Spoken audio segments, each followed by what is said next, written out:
The town of Trakai and its island castle is a must-see attraction for anyone visiting or living in Vilnius. After all, it's just so close. Well, kind of. Driving the 30 kilometers to Trakai will take somewhere between 30 and 40 minutes. Of course, not everyone has a car, so what are the options? In this video, we'll take a look at 5 ways to get from Vilnius to Trakai. Are you ready? Let's go. One of the most popular and comfortable ways to get to Trakai is using the train. This option departs from Stotis and arrives at the Trakai train station. The Trakai train station shouldn't be confused with Senai Trakai, which is a completely different part of the area. Senai Trakai is a stop just before Trakai, so just make sure that you don't get off too early. Buying tickets online is about €2 each way in second class and €4 each way in first class. This means the cheapest round trip will cost about €4. You can also buy tickets using card or cash at the Vilnius train station, or hop on board and buy a train ticket from the conductor. The train station at Trakai is usually unmanned, meaning that on the return journey to Vilnius, payment will be collected on board by the train conductor. There are 2 main downsides to the train. The first is that trains aren't all that frequent, meaning that you'll need to plan your trip carefully if you want to go by rail.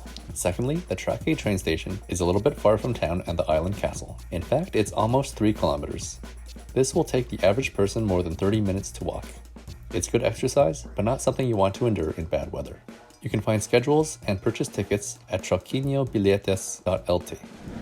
The second option is the bus. Departing from the main bus station located across from the train station, buses to Trakai are a lot more frequent. That's because at least 3 different companies offer service on this route. While bus schedules can be viewed online at autobusubiliete.lt, only the company Kautra sells tickets on the internet. Services operated by other companies may require that you buy a ticket at the station with either cash or card, and in other cases you can pay the driver. Unfortunately, some bus drivers only accept cash, so this is something you should be prepared for. The main benefit of taking the bus is that it's far more frequent, giving you more flexibility for your trip. Another benefit is that the bus station is about 600 meters closer to the town and castle than the train station. This will save you a little bit of time and energy if you plan to walk there. The biggest drawbacks are the lack of payment options as well as the noise and discomfort of taking certain buses.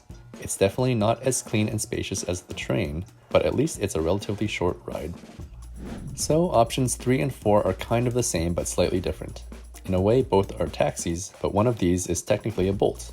Either way, ordering a taxi and having someone drive you to Trakai will probably be the most comfortable, but it will also be the most expensive.